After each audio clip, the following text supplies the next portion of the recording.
আজকে তুমি আনন্দ ফুর্তি করছো, আজকে তুমি ভোগ বিলাসিতায় মত্ত হয়ে আছো। আগামীকাল হয়তো তুমি কবরের অধিবাসী হয়ে যাবে, আগামীকাল হয়তো তুমি মৃত্যুবরণ করবে। হে দুনিয়ার মানুষ, নিজের সুস্থতার ব্যাপারে অহংকার করো না।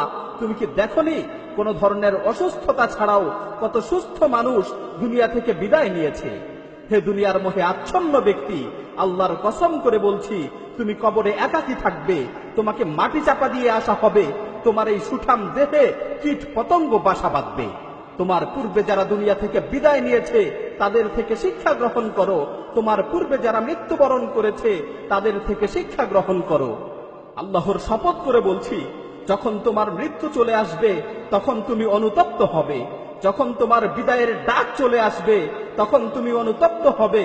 আল্লাহর কসম, তুমি সেদিন নামাজ না পড়ার কারণে অনুতপ্ত হবে, তুমি সেদিন অনর্থক কাজে সময় নষ্ট করার কারণে অনুতপ্ত হবে।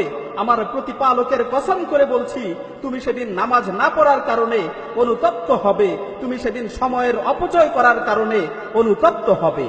কিন্তু সেদিন তোমার এই অনুশোচনা কোনো কাজে আসবে না। তুমি আফসোস করতে করতে চিৎকার করে বলবে, রব্বির জিউন, রব্বির জিউন লাআল্লি আমালু সালিহান ফীমা তারাকতু। হে আমার প্রতিপালক, আমাকে দুনিয়াতে আবারও ফিরে পাঠাও। হে আমার প্রতিপালক, আমাকে দুনিয়াতে আবারও ফিরে পাঠাও। হে আমার প্রতিপালক, আমাকে দুনিয়াতে আবারও ফিরে পাঠাও, যাতে করে আমি দুনিয়াতে যে ভালো কাজগুলো করে আসতে পারি। আল্লাহ তাআলা তখন তোমাকে লক্ষ্য করে বলবেন, কাল্লা, কখনো না, তোমাকে আর কখনোই দুনিয়াতে ফিরে পাঠানো হবে না। অন্য আয়াতে এসেছে, যখন মানুষ ভালো কাজ করার জন্য পুনরায় আবার দুনিয়াতে ফিরে আসতে চাইবে, তখন আল্লাহ তাআলা বলবেন, আওয়ালাম নুআম্মিরকুম, আওয়ালাম নুআম্মিরকুম মা ইয়াতাযাক্কারু ফীহি মান তাযাক্কার ওয়া জাআকুমুন নাযীর ফাযুকু ফামা লিয-যালিমিনা মিন নাসীর। আমি কি তোমাদের দীর্ঘ জীবন দেইনি? আমি কি তোমাদের দীর্ঘ জীবন দেইনি? সেই সময় কারো যদি উপদেশ গ্রহণ করার ইচ্ছা থাকতো তাহলে সে অবশ্যই উপদেশ গ্রহণ করতে পারত। তোমাদের কাছে সতর্ককারীরা এসেছিল, তোমরা সেই সময় তাদেরকে অবহেলা করেছো। সুতরাং জাহান্নামের স্বাদ আস্বাদন করো। আজকে জালিমদের জন্য কোনো সাহায্যকারী নেই। সুতরাং সময় থাকতে পাথেয় সংগ্রহ করো, জীবিত অবস্থায় তওবা করো, জানাজার খাটে শোয়ানোর পূর্বে নিজেকে শুধরানোর চেষ্টা করো। যদি পাথেয় সংগ্রহ না করেই তুমি আখিরাতের সফর শুরু করো তাহলে তুমি অনুতপ্ত হবে। যায়েদান নুমাইরি রাহিমাহুল্লাহ তিনি বলেন, যদি মৃত্যুর নির্দিষ্ট কোনো সময় জানা থাকতো তাহলে আমি মৃত্যুর ব্যাপারে নিশ্চিন্ত থাকতে পারতাম যে অমুক সময় আমার মৃত্যু হবে। কিন্তু মৃত্যুর তো কোনো নির্দিষ্ট সময় আমার জানা নেই। আমি কিভাবে নিশ্চিন্ত থাকতে পারি যে আমার মৃত্যু কখন হবে? আমার মৃত্যু কি সকালে হবে না সন্ধ্যায় হবে? শেষ কথা হচ্ছে, তুমি তোমার বিবেকের কাছে প্রশ্ন করো, তুমি তোমার অন্তরকে জিজ্ঞাসা করো, তুমি কি এই অবস্থায় আল্লাহর সাথে সাক্ষাৎ করার জন্য প্রস্তুত?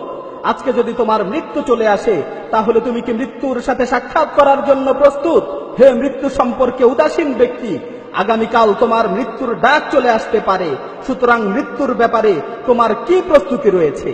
হে অনর্থক কাজে সময় নষ্টকারী, তুমি কখন জীবনের মূল্য বুঝবে?